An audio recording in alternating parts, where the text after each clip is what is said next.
First play of the game, we're going blind pig. We're going to go blind pig. Blind pig, yeah. So I'm also a big fan of the blind pig action. The only reason we're running this action now is because we wanted to say blind pig and look cool. Hello and welcome to the Blind Pig podcast. In a week that was filled with weird basketball news, including the collapse of the British Basketball Federation, Super League Basketball was the north and constant star that reminded us just how good UK basketball can be. But before we break down our 5 championship games, as a channel, YouTube tells me that only 94% of you that are watching are actually subscribed. If you like the content, join the squad as we look to smash our goal to 500 subs by the end of the year. That being said, let's get down into it and break down a weekend of Super League Basketball action. Starting off first with the Sheffield Sharks, who after losing Prentice Nixon to injury, have gone sneaky under the radar and are now claiming a 4-game win streak. This is due in no small part to the heroic effort of a rejuvenated Dirk Williams and one of the early season contenders for MVP, Rodney Chatman III. Did anyone expect him to be back like this after the knee injury? In the last 4 games, he's averaged 20 points per game, including the 35-point outing on Sunday against Manchester and a 17-point, 14-assist game against Newcastle on Friday.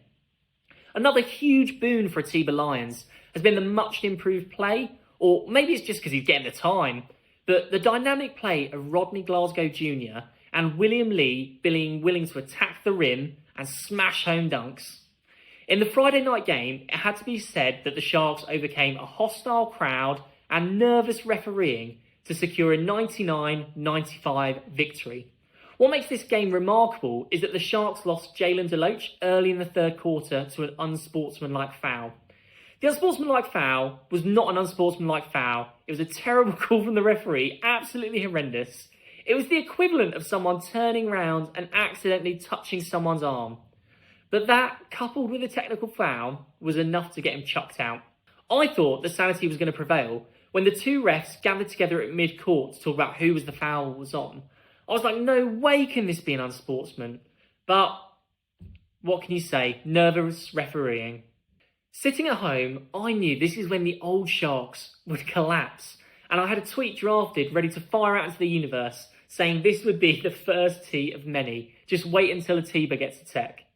But what happened next was nothing short of inspiring and caused me to shout at my TV. The Sharks regrouped and collectively started to ensure that the lead didn't get too far away from them. After losing the third quarter, the Sharks started the fourth quarter down just 8. And from that point on, Dirk Williams became the man. 6 from 10 from deep on this game. Are you serious? Dirk was insanely hot, throwing flamethrowers. Legitimately, when he hit a 3 to put the Sharks up 88-83, I was so hype. And William Lee, who should be allowed to play in his warm-ups all the time. He was dunking on people, swatting shots. Hell yes. They won the fourth quarter 33-21. A crazy way to upend the game and overcome some late game madness from Newcastle's Hammond and his potential 4-point play. Credit to the Sheffield Sharks for showing a more mature mindset, especially in a season where they've been tested by teams and calls, but it looks like this group is really growing and growing in together.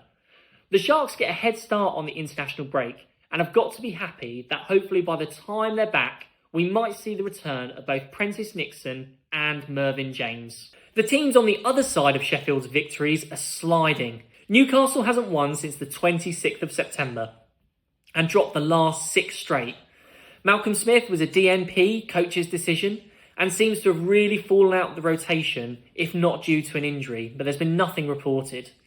Equally, Manchester have now lost 4 straight if we include trophy and EMBL games. Their game against Sheffield was difficult to watch. They're obviously a really talented side. It's not like, they don't have the skills, but they just don't have the chemistry or the trust in one another yet. The biggest example of this was seeing Matt Nicholson repeatedly getting the switch on Rodney Chatman, getting a really strong seal inside, and then standing in the paint like a lemon while no one ever gave him a look. He didn't take a single field goal in the game. Honestly, the teammates, they're happy for him to play defence and grab rebounds, but for the life of them, they will not give him an easy touch in the post. The signing of Duke Shelton speaks to how unhappy they are with Matt Nicholson playing that backup big man role. But honestly, where are the minutes coming for Duke Shelton? Zach Irvin is yet to come back. Kyle Kerry only got 6 minutes 30 in this game. And Jordan Johnson has no idea if he's playing 25 minutes or 10. I've said it before, I'll say it again. Pick a direction, Manchester, and just stick to it. It doesn't get any easier for Manchester with an upcoming game against Cheshire before the international break. Unfortunately for the Caledonia Gladiators, without Jet Spielman, they picked up 2 losses this weekend against Bristol on Friday and faltered against Surrey on Sunday.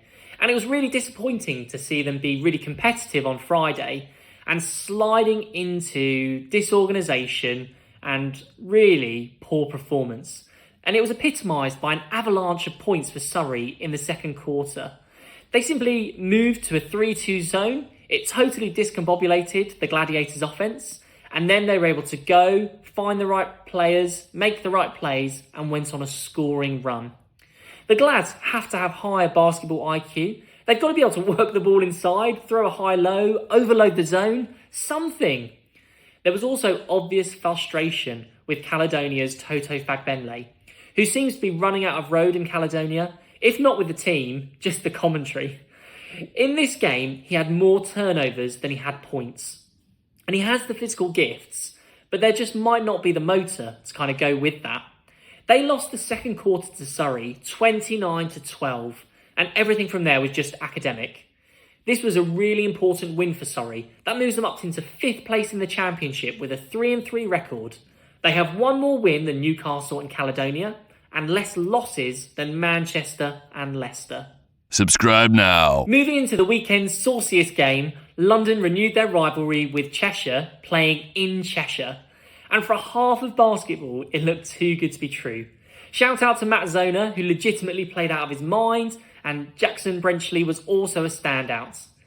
In the second half, however, London flipped the script, and you felt them settle into their defensive identity, and that led to their offence. Aaryn Rai was having loads of fun playing against his own coach, shot 100% from the field, 5 for 5, and even gave Ben Thomas a couple of cheeky smiles after scoring tough buckets. Cheshire had a mini fake run, but this thing was over early in the fourth. Even when they seemed to steal some momentum, London hit another 3 and stole it right back. For Cheshire, I really do question the usage in this game of Michael Diggins. What did he do wrong? At the start of the game, he smashed home a couple of monster plays and was giving them a real roll threat to the rim. However, he only played 12 minutes in the game, while Frankie Policelli played 26 minutes and only shot 1 for 9. Come on, Ben, make it make sense.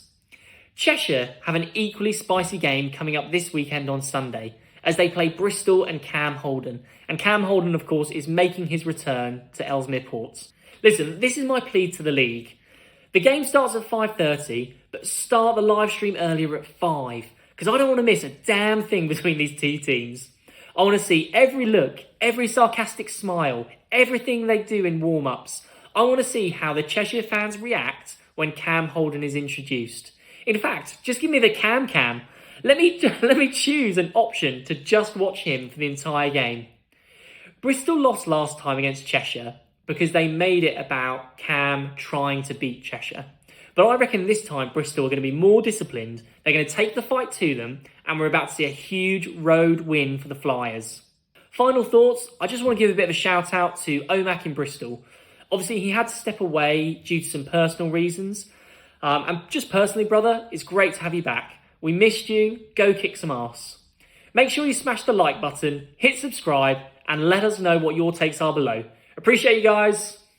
First play of the game, we're going blind pig. We're going to go blind pig. Blind pig, yeah. So I'm also a big fan of the blind pig action. The only reason we're running this action now is because we wanted to say blind pig and look cool.